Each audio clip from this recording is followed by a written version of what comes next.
the Group MD/CEO, Brand Life Nigeria and Brand Life Kenya, Mr. Julius Agamowe. Ladies and gentlemen, let's make welcome Mr. Julius Agamowe.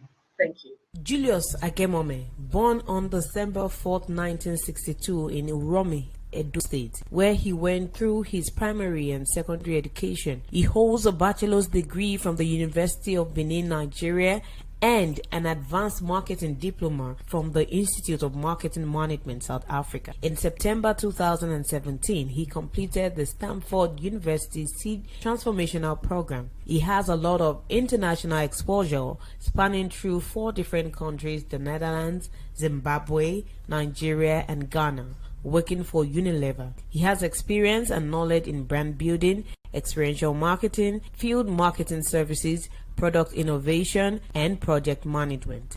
Julius is one of the best brains in brand management in sub-Saharan Africa, with over 3 decades of marketing, customer management under his belt.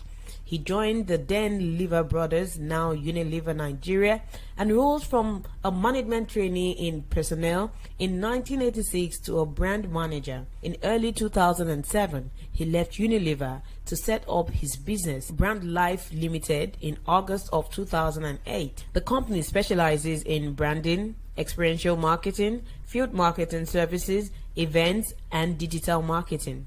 Today, Brand Life works with some of the major brands across the continent. The company constantly innovates to remain relevant and meet the ever-changing demands in the marketplace. Julius has other interests in the retail and health sectors, where he sits on the boards of 2 companies. A family-oriented man, he spends a lot of his time with his family. Julius has keen interest in local and international politics. He enjoys discussing with friends, and he is an active participant at his place of worship. Meet our speaker, Julius Agemome. Yeah, good evening, everyone, and thank you, Kemi, for this session, and to all the panelists for your very inspiring contributions so far. You said so much has been said about leadership. There are 2 angles I would like to look at it. But first of all, why not attempt to define what leadership is? Let me just say we can put leadership into 3 buckets. One is the issue of purpose, which has to do with vision. The second is potential, which has to do with skill. And of course, that means the ability to perform. And all through the sessions today, we have talked so much about vision and about ability and skills. The third one, of course, is about principles, which has to do with values. Now, I'm going to spend a whole lot of some time on this issue of value, because across the world, in different nations, in families, in businesses, and in government, what drives vision and potential is actually values. Your vision can only be protected by your values. And we have examples of individuals, of businesses, and of nations who have been grounded because their leadership never had any values. It may be that you are leading an organization and it seems that everything is going well. Figures are being reported, but you know nothing about those figures. But because the values are not there, they are false figures, and so the organization is grounded. So we have also as a nation. Now, what is true leadership? That is very key, and that is the area that I'm supposed to focus on. But because of time, I'm going to talk about just a few areas in terms of talking about true leadership. One is the fact that leadership is not about power, it's about empowerment, it's about empowering people. It is not about yourself, it is about what do you want to achieve for the organization or for your country. Leadership is about you going forward as the leader, even if it to the unknown, even into danger. Now, one other major thing I want to talk about is about leadership is not about manipulation, because we have a whole lot of that even in families, in businesses. I worked in corporate organization. There's a lot of manipulation, and in government across the world, you have a whole lot of manipulation. But leadership is about inspiration. And that is the key thing. I heard clearly the Honorable Minister of Works when he talks about Yes, the president alone cannot save our country. It requires the citizenry, which is correct, like Dr. Obi said. However, I dare say that a good leadership inspires into action. So when you have an inspirational leader who knows with a vision, the people are able to follow him, and the set objectives, the vision, of course, will be achieved. Now, having said that, we have a clear example of Martin Luther King in the summer of 1963. There was no internet, there was no WhatsApp at that time. He was able, through inspiration, to gather 250,000 people together. And today we know the rest is history. The people who attended did not attend for Martin Luther King, they attended for themselves because they saw the vision, they saw the belief that would change the course of their lives, and so they attended. Now, one crucial element which Dr. Obi talked about, I think one of the other speakers did talk about, is the issue of character. What we lack in this nation, what we lack around the world, is not the issue of intellect, it's not the issue of vision, it's not the issue of potential, ability. The business schools are organizing a whole lot of trainings on leadership. We specialize, we talks about or focus in terms of potential skills, developing skills to achieve great success. But what is the reason? Why are we here as a country where we are right now? Is it because we lack these people who have no vision or who have no potential, skills, or ability? No, it is because we do not have people with character. Many of our people, in business and in government, they seek such positions because of what is in it for them. They might tell you they have vision, they have great plans, but of course, when we enter government as a governor, we are going to tie 1,000 roads, we are going to do this. That is not a vision. However, we do know that many of these plans are all geared towards the next election. People have sponsored them, for they throw away. If they ever had anything about character, they throw it away. What is character? Let me just quickly say, character is the commitment to a set of values without compromise. When we're able to elect people who have values, this country will move forward. Our industries will move forward. Just look at what is happening, even in the family setting. Parents are aware of what children do. Yahoo, yahoo. I know they look up to the leadership in the country and say, look, how are people getting rich overnight? It's the whole issue of character. Norman Swartcock, who was a retired general in the United States Army, did say, leadership is a combination of both character and strategy.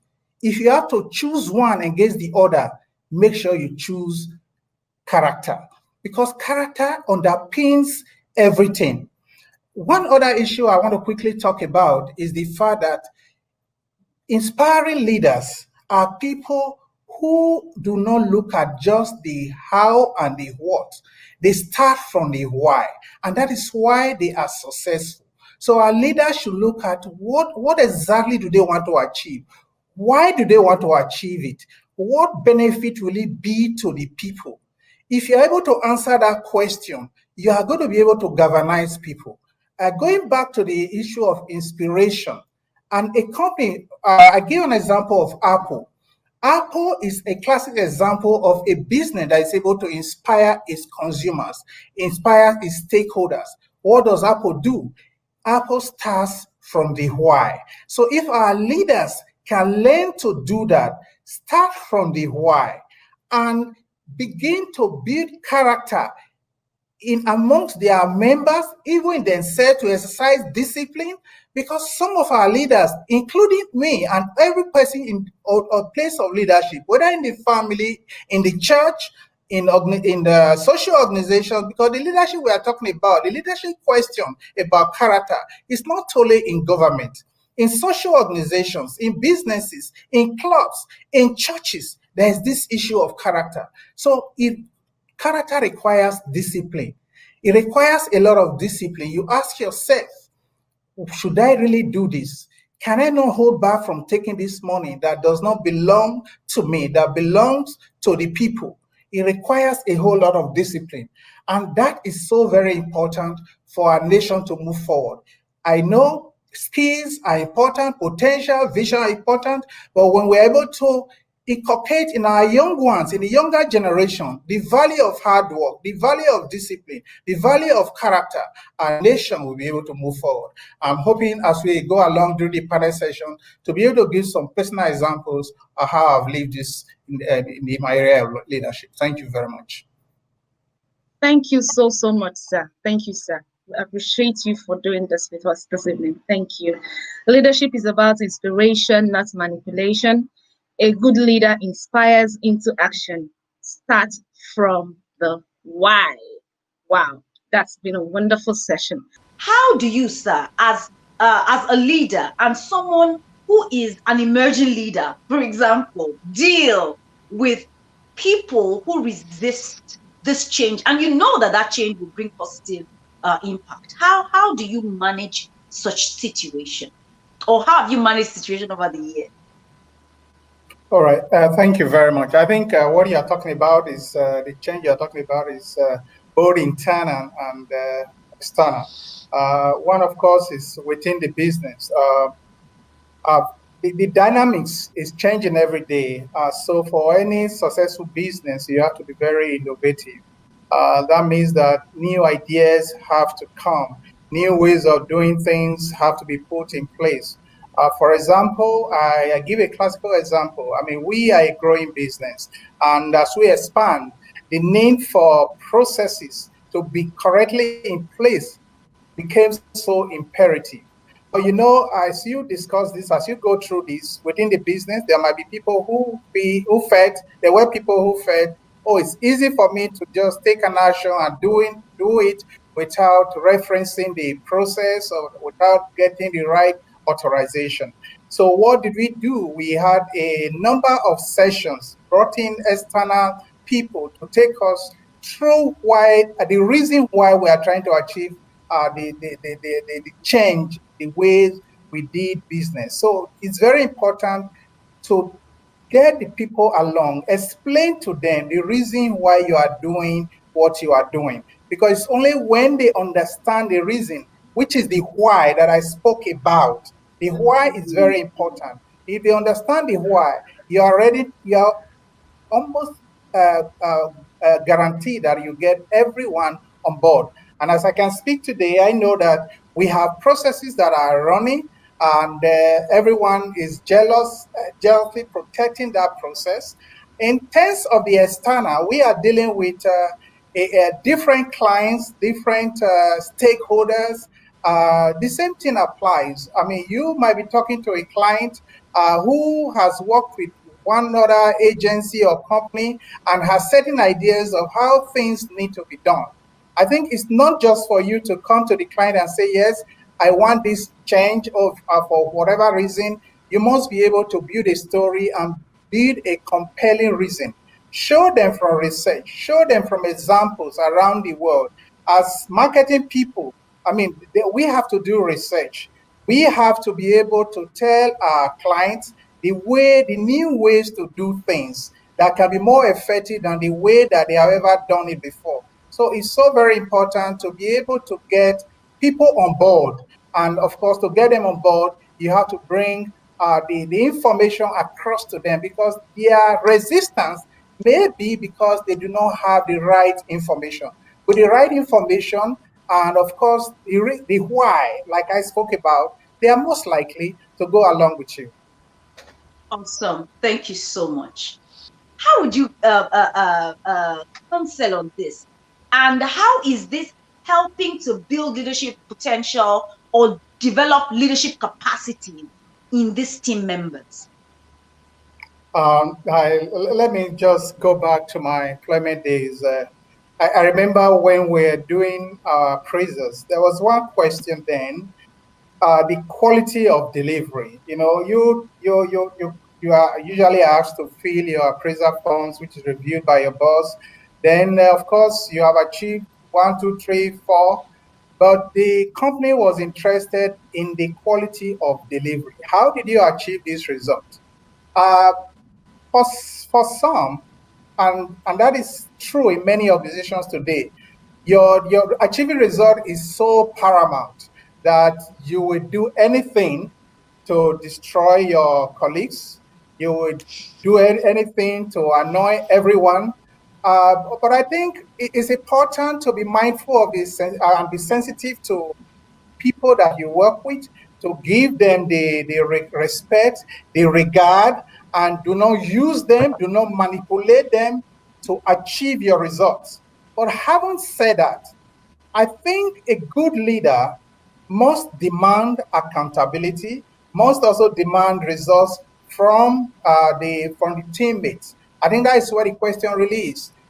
Sometimes some leaders are not able to draw a distinction between, and I think the former governor of Lagos State, the minister, was actually referred to that. That look, listen, when you are in a business place or in government or in an environment, you have certain responsibility, you have certain objectives to deliver on, and that is so very paramount.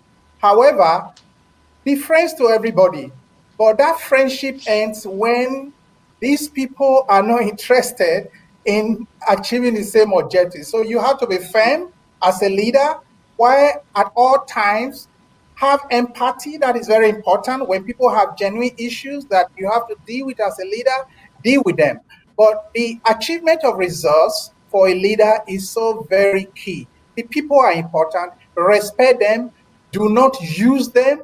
Do not manipulate them. And that is happening every day. I spent a long time working for a multinational, and I saw it all through and through. There are leaders who were only interested in the results at that time.